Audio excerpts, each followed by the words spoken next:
Halo, assalamualaikum warahmatullahi wabarakatuh. Bagaimana kabar kalian anak-anak kelas 5 SD Mumtaz? Sehat ya? Alhamdulillah. Masih kuat juga ya puasanya? Baik anak-anak, hari ini kita akan mempelajari tema 9, subtema 3, pembelajaran 3, yaitu mengenai persatuan dan kesatuan dan juga jenis-jenis kegiatan ekonomi ya. Baik, tujuan dari pembelajaran ini yang pertama, kalian dapat menyebutkan sebab dan akibat persatuan dan kesatuan. Dan yang kedua, kalian dapat menjelaskan jenis-jenis kegiatan ekonomi, meliputi produksi, konsumsi, dan juga distribusi ya. Oke, sebelum dimulai, agar pembelajaran kita lebih bermanfaat dan mendapat berkah, mari kita berdoa terlebih dahulu ya. A'udzu billahi minasyaitonir rajim. Bismillahirrahmanirrahim. Raditu billahi rabba wa bil islami dina wa bi muhammadin nabiyyan wa rasula. Rabbi zidni ilma warzuqni fahma waj'alni min ibadika sholihin. Amin ya rabbal alamin. Nah, baik anak-anak, yang pertama yaitu mengenai persatuan dan kesatuan. Persatuan dan kesatuan ini anak-anak harusnya dijaga dan dipertahankan demi keberlanjutan pembangunan bangsa ya. Persatuan dan kesatuan sangat penting diwujudkan di lingkungan keluarga, sekolah, masyarakat, maupun negara. Indonesia adalah negara yang kaya akan ras, suku, dan juga budaya. Persatuan ini memiliki makna bahwa apapun ras, suku, maupun budaya tidak dapat memisahkan dan menggoyahkan persatuan dan kesatuan yang telah terjalin ya. Seperti semboyan bangsa kita, yaitu Bhinneka Tunggal Ika ya. Nah anak-anak, yang pertama yaitu sebab dan akibat yang dapat ditimbulkan karena tidak adanya persatuan dan kesatuan di lingkungan keluarga. Yang pertama, apa ya yang akan terjadi? Ya, benar. Akan terjadi pertengkaran di dalam keluarga. Yang kedua, bisa menyebabkan kurangnya kerukunan di dalam keluarga maupun kurangnya keakraban dan juga keharmonisan di dalam keluarga ya. Makanya kalian harus bersikap baik dengan adik maupun kakak kalian ya. Oke, yang kedua yaitu sebab akibat yang dapat ditimbulkan karena tidak ada persatuan dan kesatuan di lingkungan sekolah. Nah, kira-kira apa saja ya yang akan terjadi? Ya, benar sekali. Yaitu ada rasa sombong dan tidak peduli dengan sesama teman. Kedua, membeda-bedakan teman. Ketiga, saling mengolok-olok teman. Maupun parahnya terjadi tawuran ya.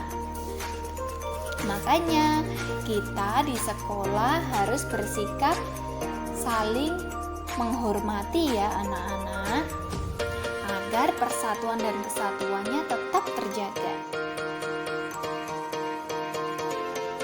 Selanjutnya yaitu lingkungan masyarakat. Nah, sebab yang sebab dan akibat yang dapat ditimbulkan karena tidak ada persatuan dan kesatuan ini diantaranya apa? Ya, yang pertama, tidak adanya kepedulian terhadap penderitaan yang dialami oleh orang lain. Yang kedua, kepentingan golongan maupun suku masing-masing lebih diutamakan dalam masyarakat. Dan yang ketiga, tidak adanya kerjasama yang terjadi antar warga masyarakat.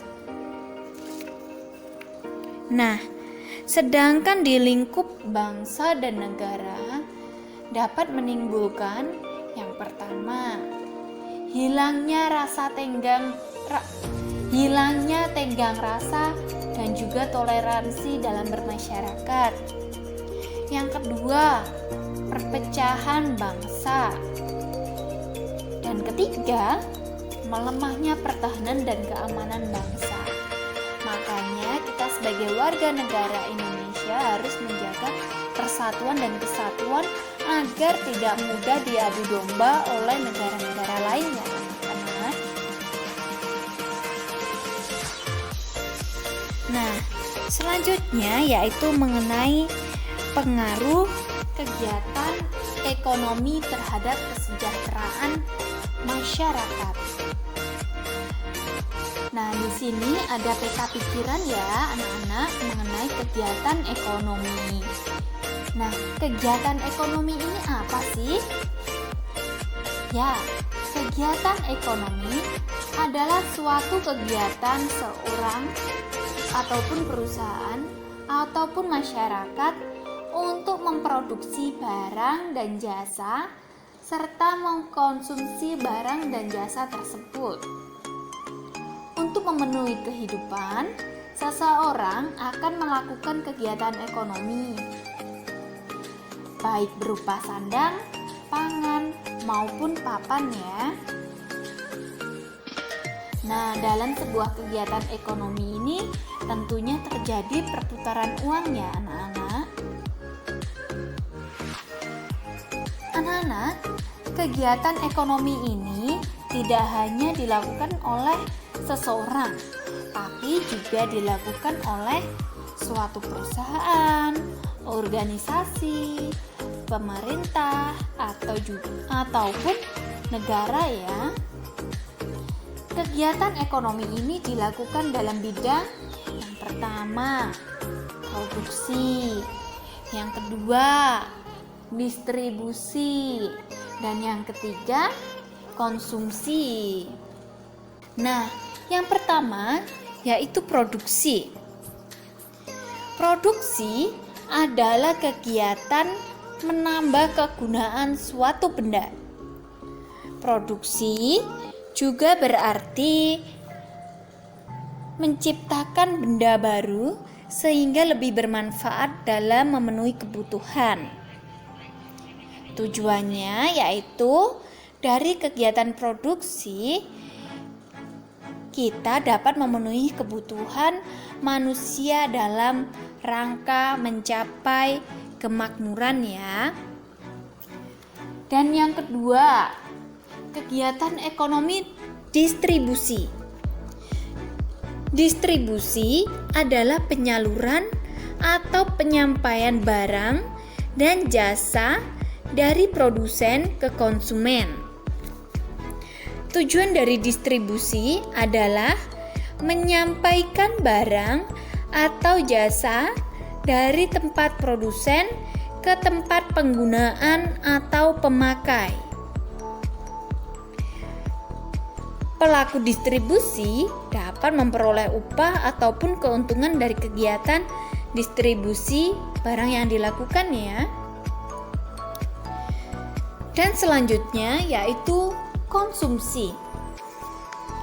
Konsumsi adalah tindakan menghabiskan atau mengurangi secara berangsur-angsur manfaat suatu barang dalam memenuhi kebutuhan untuk memelihara keberlangsungan hidupnya.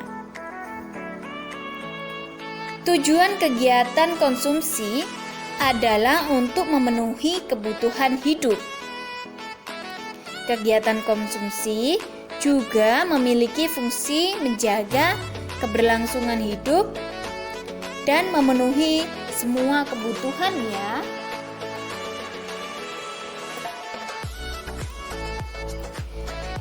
Ketiga kegiatan ekonomi tersebut sangat berpengaruh terhadap kesejahteraan masyarakat. Makin maju kegiatan ekonomi dalam suatu negara, berarti makin lancar juga arus peredaran uang, barang, dan jasa untuk memenuhi kebutuhan masyarakatnya. Dengan demikian, tingkat kesejahteraan pun juga makin meningkat. Diperlukan kondisi ketahanan dan pemerintahan yang stabil ya, agar kegiatan ekonomi dapat berlangsung di suatu negara dan dapat berjalan dengan baik. Pemerintahan yang stabil dapat tercapai jika masyarakatnya selalu menjunjung tinggi rasa persatuan dan kesatuan ya. Jadi, dari ketiga kegiatan ekonomi ini sangat berdampak positif ya. Yaitu apa? Dapat meningkatkan kesejahteraan masyarakat. Baik anak-anak, pembelajaran kita sampai sini ya. Kurang lebihnya Bu Guru mohon maaf ya.